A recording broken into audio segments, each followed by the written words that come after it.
Welcome to Star Kittens Media, where we discuss 13 sign astrology, the true position of the planetary bodies. Today, we are talking about the Sagittarius full moon, which occurs on the 21st of July at 10:17 p.m. here in New Zealand. Or for those in the United States, it is at 6:17 a.m. Eastern Daylight Time. Lots to talk about, and we are deep diving into the myth of Vulcanus. Enjoy.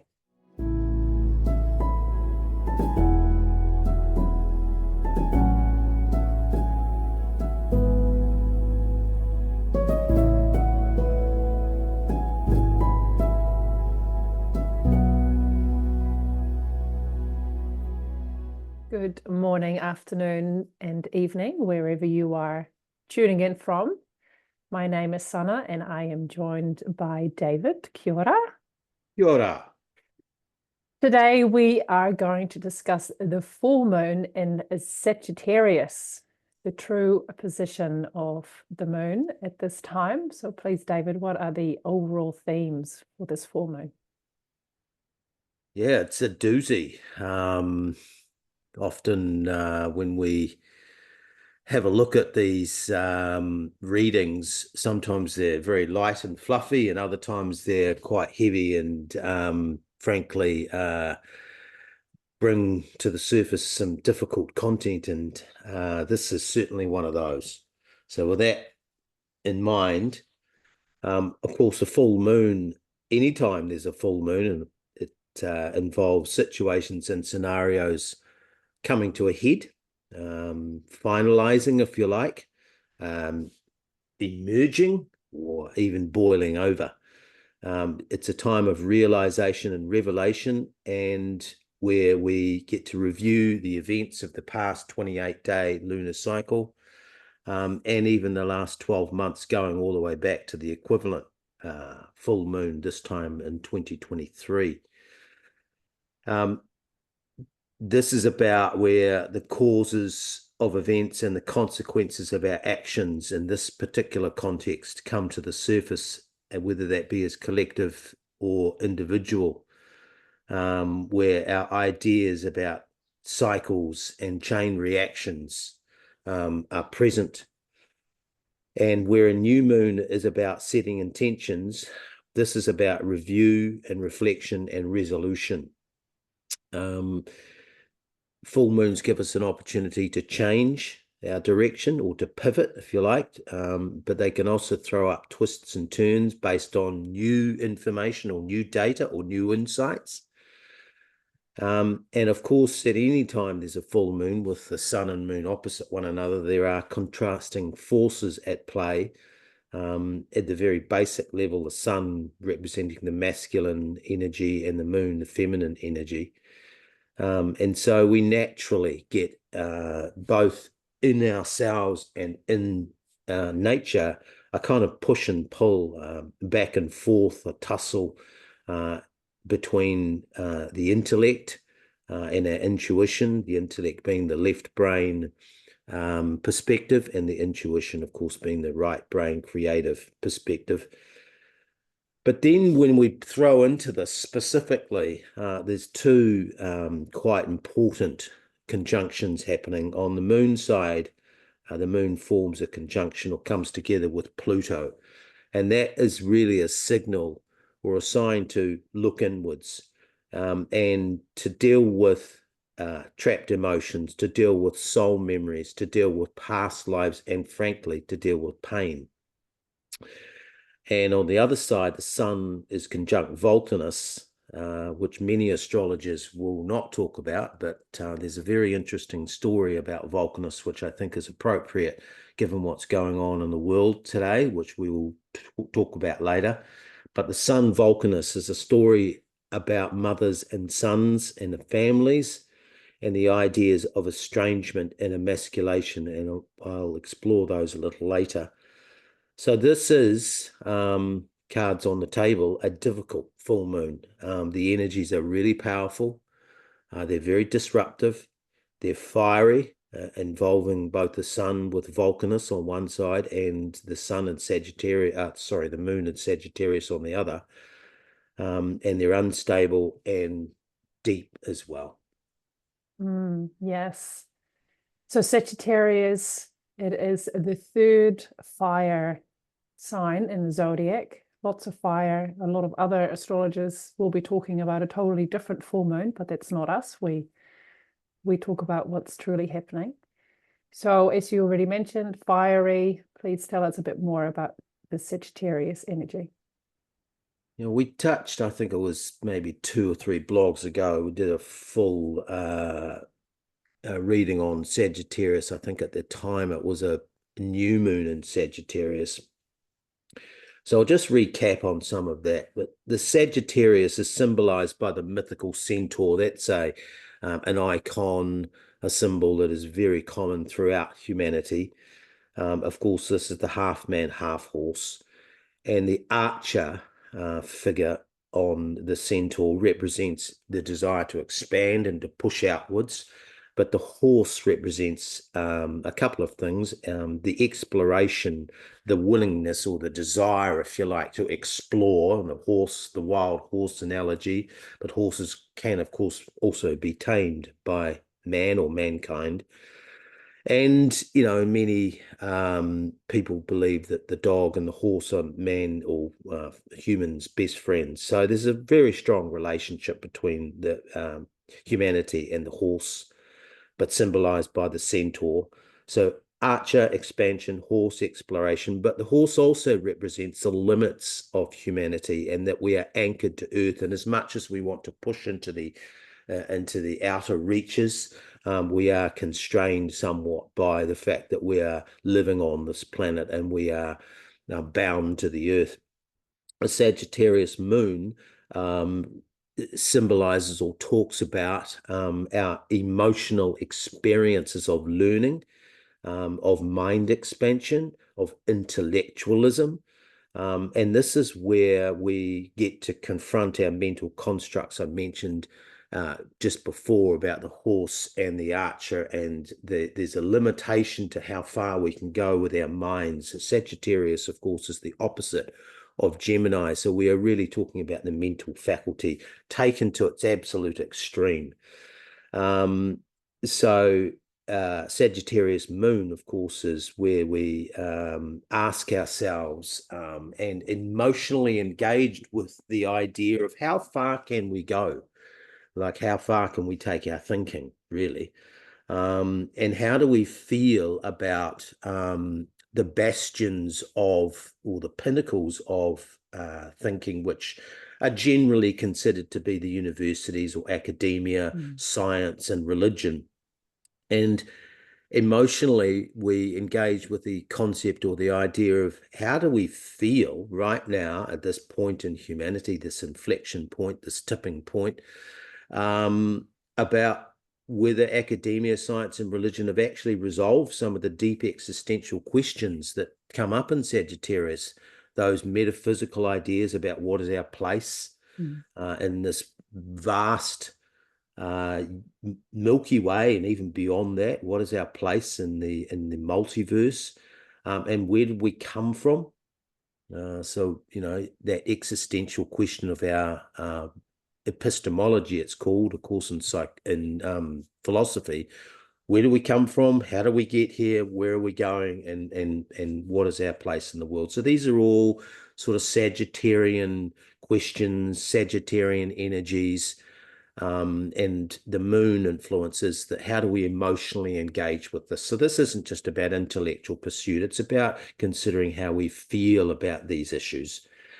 And I've got a little piece here that I wrote out about Sagittarius and the moon and Sagittarius. Sagittarius represents the burning of the old, the ramshackle and the worn out emotional patterns.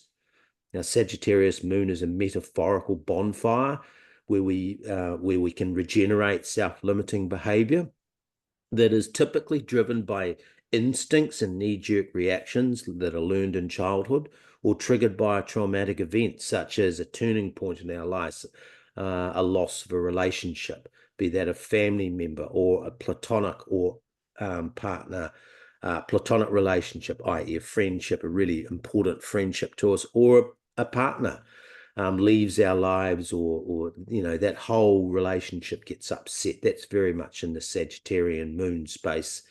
Sagittarian moon is where we renew our emotions and we expand our worldview. We reframe, we review, and we look again at emotional blockages to release them. And the keys to that are, of course, forgiveness and profound self-awareness. Yes, as you were talking about those questions that a lot of us don't talk about or don't take the time to talk about, what came to me is that we as a society are being kept so busy to not only pay our bills, but busy with the kids, this and the promotion, that, and that it takes us away from that inner exploration. And I think at this time, perhaps if you feel like it's always just go, go, go, or even you're being sucked into the water cooler conversations of, oh, did you watch the latest episode of XYZ, right? Because you want to keep up with. Perhaps this is a really beautiful time for you to take that 5, 10, even an hour a day to just go inwards and sit with those questions, because that can then lead you to get closer to why you are here. Not only where did you come from, but what is your role as we are restoring the planet of what was to me a society that looks after one another. Anyway, I just wanted to share that message. The moon, she's also conjunct with Pluto, and we've spoken about Pluto many times because she has just moved into Capricorn, something that happened a long, long time ago. 1776 was the last time she entered Capricorn. So I'm sure you have some other things you would like to share about that. Yeah, and we won't touch or go too much further on that 1776 entry of Pluto into Capricorn here, because we've talked about that a lot in the past. Suffice to say that in the context of Sagittarius, this is obviously part of what's going on, and very important conjunction or entry of Pluto into Capricorn, because it represents the end and the beginning of a 250-year cycle. So what we're dealing with today, and part of what's emerging with this moon conjunct Pluto in Sagittarius, is some of these emotional and deep-seated emotional issues that we are holding in our own lives personally, but are also, of course, manifesting. You mentioned before about community as well. What we deal with internally, we can often see reflected back to us in the struggles that are happening in our local communities, our local schools, or even at a bigger level, at the government level and political level and geopolitical level. So the moon Pluto Sagittarius context or energy is about soul memories. And this is where we get to, Pluto brings depth. And I think we've mentioned before that quite a cool analogy, or an effective way to look at Pluto is to consider the deep space or the deep waters. The two kind of frontiers for humankind is very much, what is down really, really deep in the water, below where you can go with diving. You have to have, special technologies and often unmanned submersibles to go to the bottom of the ocean. And we don't even know where it is in many cases. So that is a great metaphor for Pluto and the unexplored depths, in this case, of the water, which of course is a metaphor of consciousness. And you think also about deep space, and it's the same idea, but going the other way, is that we have no idea, and that plays back into those existential and metaphysical questions of who are we, where do we come from. So Pluto energy is really about going to those frontiers and going to places that we haven't been, both individually and collectively. But specifically here, we're talking about soul memories, and many of us are aware of our soul, but we don't often recognize that the soul contains memories of past timelines. And, those who have been through regression techniques, past life regression techniques, and there are many of them, they will understand this intimately. But this is really about tapping into the fact that we have been here before, and that we've had multiple experiences. So these soul memories are potentially there for us to tap into at this time. But unfortunately, in this context too, that many of these soul memories are about power struggles. And the moon Pluto Sagittarian conjunction brings forward the idea that these power struggles, which manifest in and around us, actually begin internally.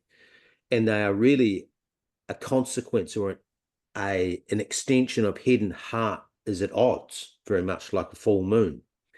And our mind and our memories are somewhat unreliable. And ego battles, this is where it all starts. A lot of these struggles start with little ego battles that begin in the home. And they can extend in the most extreme ways all the way into narcissism, ideas of dominance and control, which we see everywhere. That's might be from a dominant boss or a narcissistic politician. These all come out of this kind of moon Pluto complex. This is where we can be resistant to change, where we can be stubborn, unwilling to yield. We can throw really temper tantrums even as an adult, and we can be incredibly defensive. The moon Pluto complex therefore deals with our ideas and concepts about masculine, feminine roles and responsibilities, issues like who's the breadwinner, who's the homemaker. As I mentioned before about deep space and deep water as metaphors for Pluto or Pluto energy, we consider this moon influence here to be going into or bringing to the surface ideas about the taproot of humanity, the cultural influences in this context, the behavioral patterns, the generational expectations. Sagittarius, as I mentioned before, represents our mental constructs or how far we can take our minds, but also our emotional boundaries and limits. That's the moon influence. The Pluto moon Sagittarius, therefore, draws on legends, stories, symbols, myths, wives' tales, and what we would consider conventional wisdom, proverbs that steer our lives. That these traverse geographical boundaries, and they are found in multiple languages. I mean, you and I talk about this, and often I ask you what is the Dutch version of that? And the English have versions, and the French have versions, and so on and so forth. And some of these proverbs, these philosophies, these Sagittarian philosophies, these ideas come out in these proverbs like, do the crime, so do the time. Or a leopard doesn't change its spots. Or that is as good as gold. Or that what you're doing that's as safe as houses. There's another classic proverb, out of sight, out of mind. Birds of a feather stick together. These are Sagittarian proverbs. These are philosophical approaches that we use, and this is what's coming up with the moon Pluto conjunction. We've been asked to look at some of these things because they guide us. They guide the way we live our lives. How about this? Beggars can't be choosers. Look before you leap. We often hear that the proverb, you're robbing Peter to pay Paul, or if I need to rob Peter to pay Paul to take care of my finances. Often governments are doing that too. All's well that ends well. There's another classic proverb, a Sagittarian sort of moon proverb. Make hay while the sun shines. Better late than never. Too many cooks spoil the brew. Rome wasn't built in a day. How about we reap what we sow, or every dog has its day? Yeah, I love those proverbs, and it's having them in two languages. I again ask you often, like, I don't know the English one, but in Dutch it's this. One that my dad said so many times, and he had translated this directly into English. It's the monkey is now coming out of the sleeve, and people were like, what? But he loved to share that one. The truth is coming out now, so it shapes us, but it can also really limit us, especially for the one that's jumping out at me now is beggars can't be choosers. That whole notion of putting yourself in that box of being a beggar, right? Why are we limiting ourselves to think that we can't have what we desire? The language is an interesting thing for me. So let's jump to the other side of this full moon where the sun has just moved into Cancer. Again, use your app, your favorite nighttime app, and point your camera at the sun, and you will see that it has just moved into the constellation of Cancer. And the sun is making a conjunction with Vulcanus. We have spoken about Vulcanus a little bit in the past. I look forward to hear what you have to share at this full moon time. Yeah, and again, just bridging from those proverbs and how they shape our beliefs and our view of the world. This, again, as we mentioned before, is very much in alignment with Sagittarian energy, which is, these existential and metaphysical questions, these deep questions. So you've got this kind of blend of depth with Pluto and emotions and soul memories with the moon, and this language and framing and constructs that we develop along the Gemini Sagittarian continuum. Now, when it comes to the conjunction with Vulcanus, obviously we like to freewheel with these blogs, but I was out on my exercise the other day, and I have 1,000 odd tracks sitting on my phone, and I always put it on, just let it pick whatever, and so random play. And I have a mixture of previous readings that I've done, some of which are not in the public domain, but often I'll have an inspiring moment and write something down, and when the time is right, I'll bring it out. So I'm going to read what I wrote about Vulcanus around about 3 years ago. So this has actually been in the vaults, and this was one of the tracks that played, and I was unaware. This was a few days ago. I don't look at the charts until usually a few days before, so I like to keep my mind clear and be open to synchronicities and serendipities coming to me. And I consider that this was a message from Spirit, and that at the time I wrote this, and now the time is right to bring it out because I think it's very appropriate. I did not know that the sun was conjunct Vulcanus at this full moon. So I'm going to read this. But it's a very, very interesting story.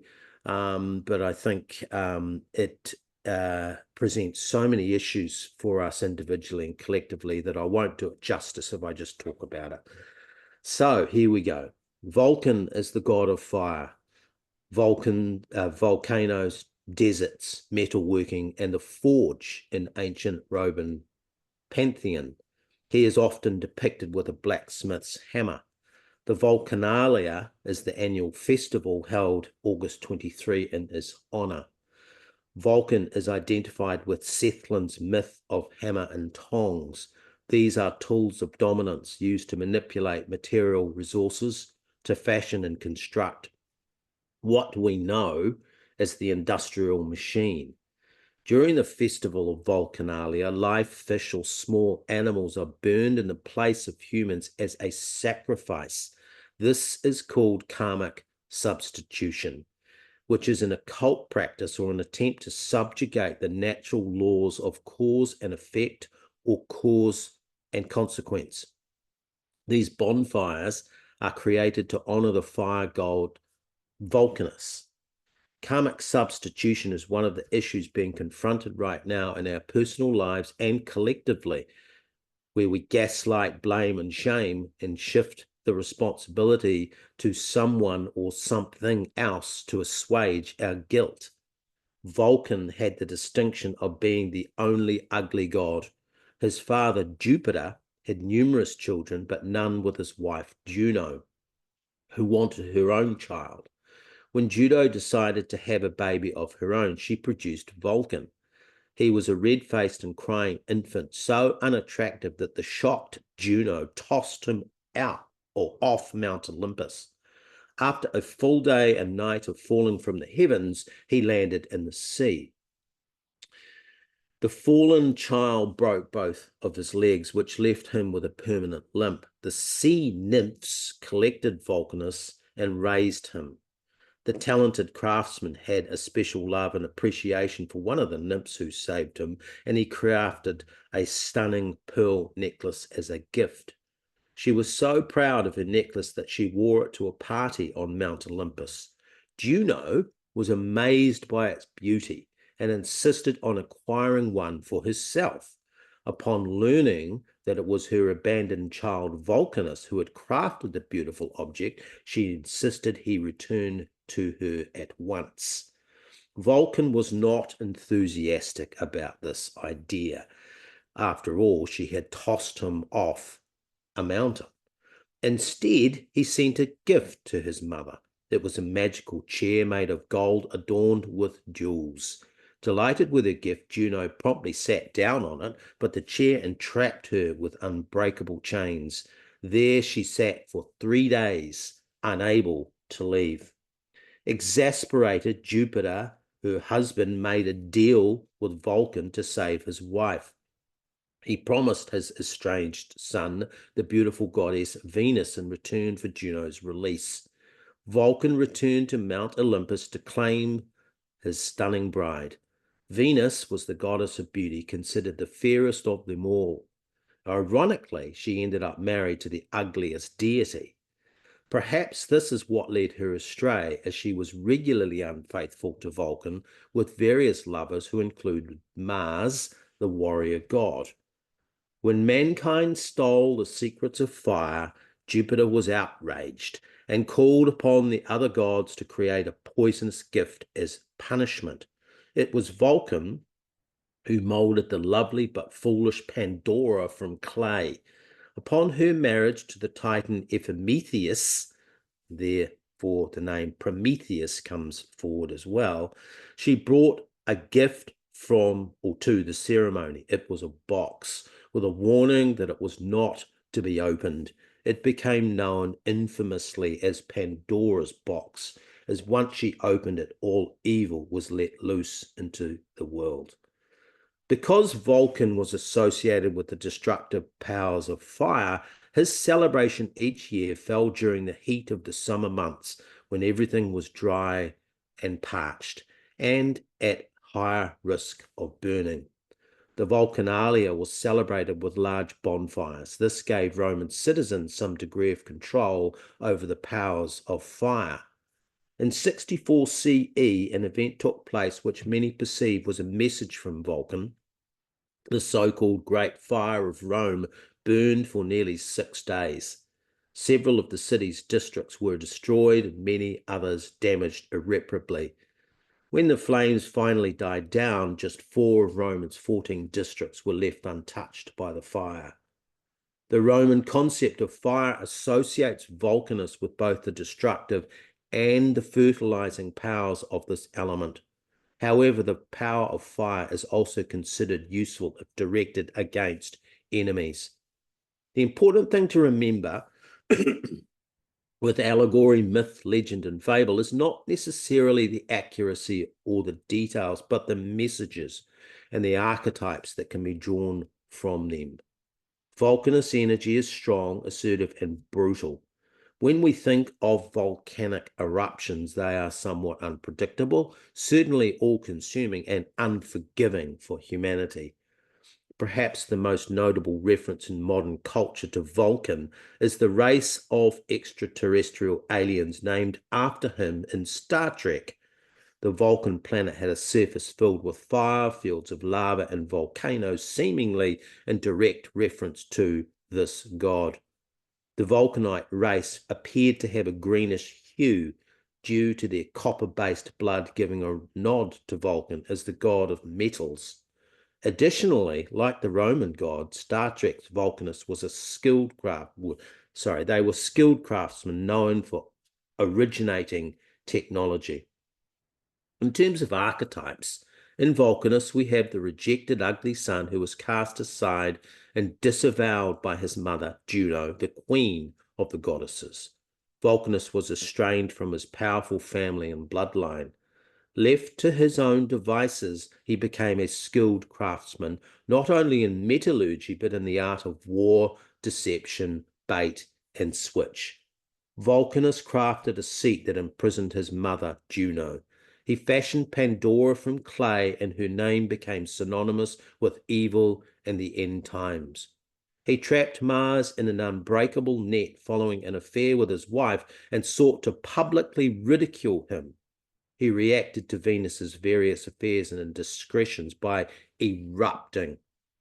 He was passive-aggressive, dangerous, and manipulative. Vulcanus did not appear to exercise forgiveness, self-awareness, or contrition, and he was the master of his own demise in many respects because he never reconciled his shadow. The alienation from his mother, Juno, father, Jupiter, and family was his unresolved trauma. Fire has a destructive and constructive side to it, yet what we see exemplified and illustrated in the Vulcanus myth is a tortured genius from a dynasty. Despite his royal blood, Vulcanus operated in the shadows and rarely got the recognition he felt he deserved. His marriage was a sham because Venus was constantly unfaithful. Within the marriage, there was a schism, which represents emasculation for him and subjugation for her, because Venus was placed into the union, obviously against her will. Venus entered that marriage to please her family and the patriarchal Jupiter. If she was happy, she is unlikely to have been unfaithful. So what we have also with Vulcanus is the shades of dark moon Lilith, triggered through the expediency of marriage, represented by Juno, used for power and control. Venus was not free to reject a marriage request from her father, who had been boxed into a corner by his son Vulcanus, who had in turn trapped his mother in a chain adorned with gold and jewels. So that's quite a story, but there's two words that come out there. There's estrangement and emasculation, which are very important at this full moon. Estrangement, in the psychology today, there's been an enormous amount of research done around this, is 1 in 4 human beings experience estrangement in their lives. 1 in 10 humans are cut off from a parent or a child. Estrangement means we are no longer on friendly terms or part of an important social group. And we experience emotions, Pluto, moon, like alienation, antagonism, and hostility, passive aggression.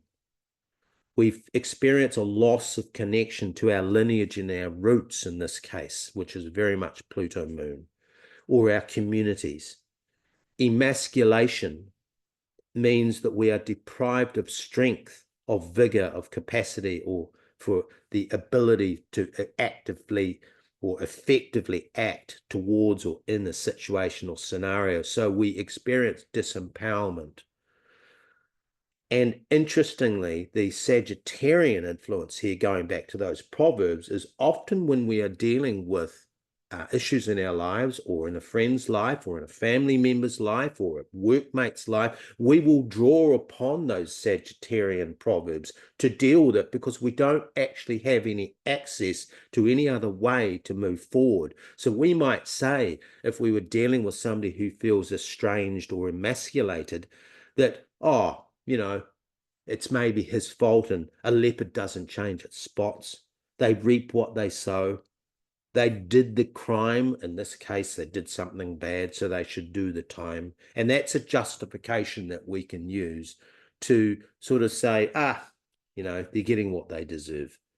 So really what we're talking about here with this myth, with the moon and Sagittarius and Pluto, is our reaction and our response to these situations and scenarios, which are really difficult. 1 in 4 humans is experiencing estrangement. That's an alienation. And we know with the recent events of 2020 and 2021 that that's very pervasive still. And many of us feel emasculated, and that isn't just a masculine energy, it's a feminine energy. That's anytime you feel, I don't feel powerful, I feel disempowered, I don't feel I have the strength, the vitality, the vigor to deal with whatever's going on. So we can choose to perpetuate and continue the status quo. That's our emotional limits, our mental constructs, or we can seek resolution and remediation.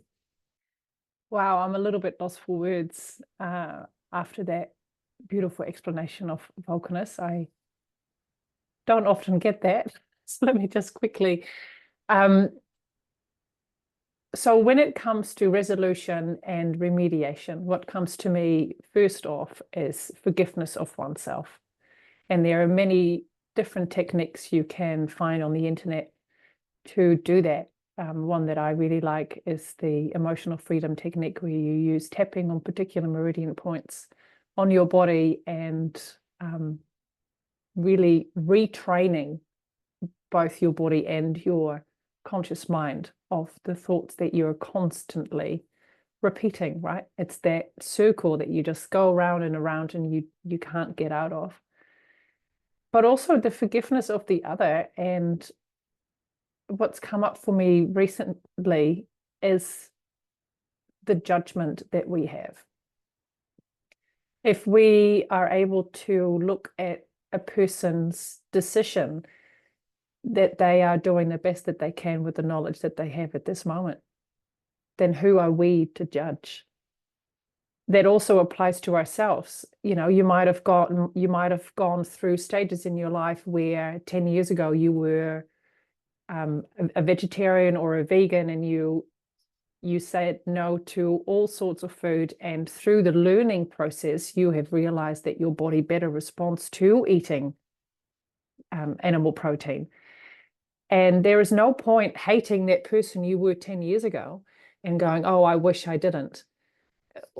That doesn't give us anything. So if we just go, at that time, that's what felt right. And today I feel like having bacon and eggs for breakfast, and that's okay. And I know this is just a very simple story, but I think if we're able to apply that to other aspects in our lives, hopefully we'll get closure on that estrangement we have felt from a loved one, or from a particular job that you really wanted, the emasculation that you're not worthy for that particular position, or that friendship, or that whatever.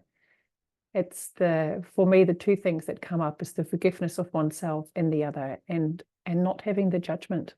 We are hard enough on ourselves, that if we are able to let that go, I think we'll just feel lighter, and we're able to stand strong and straight and embrace life with all that she has to offer for us. Have you got anything to add to that, or would you like to share the final thoughts? Yeah, those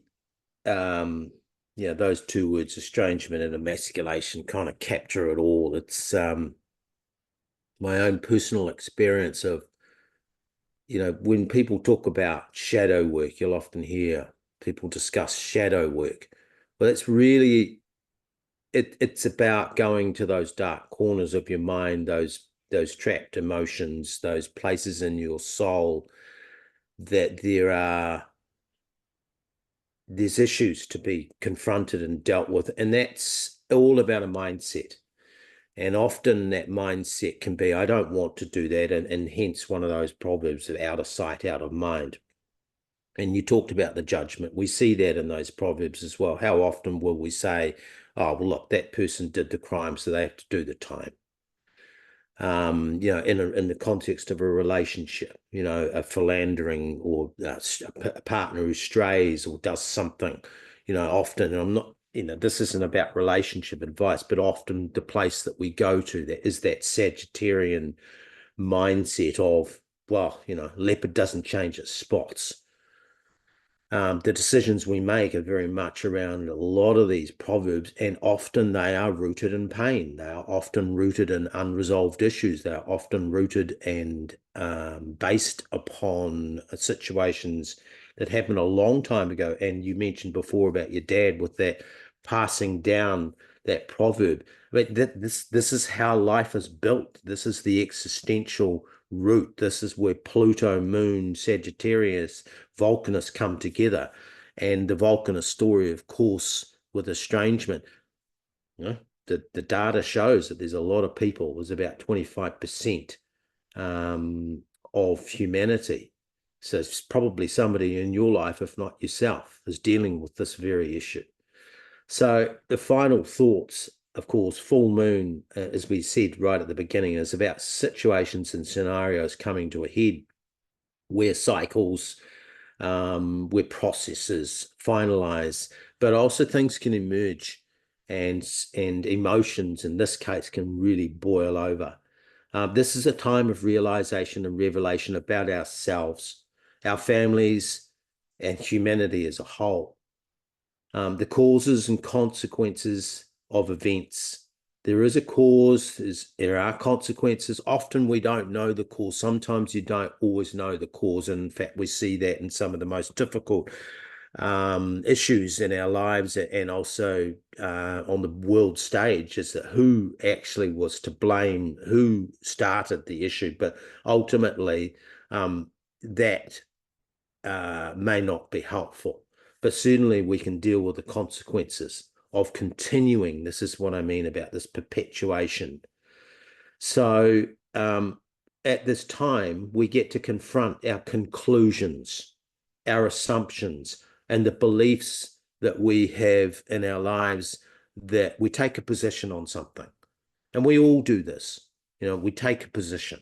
But sometimes taking that position is based on an old proverb that maybe grandma told us, and maybe she learned it from her mother and father. In fact, some of these have been around for multiple generations. In fact, they've been doing the circuits for hundreds, if not thousands of years.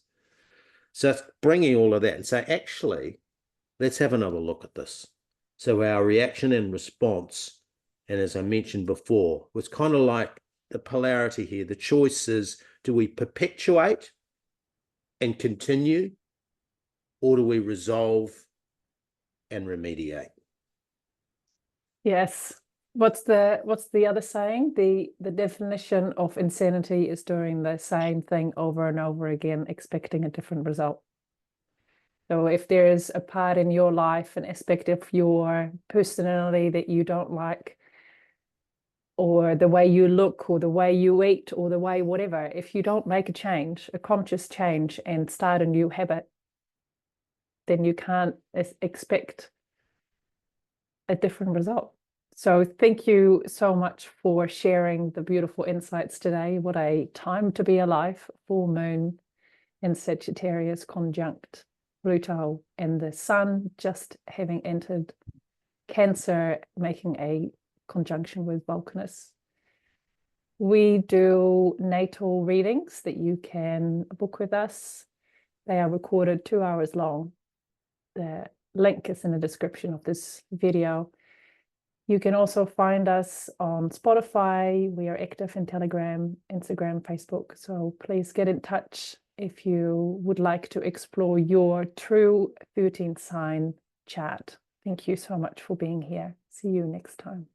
Namaste.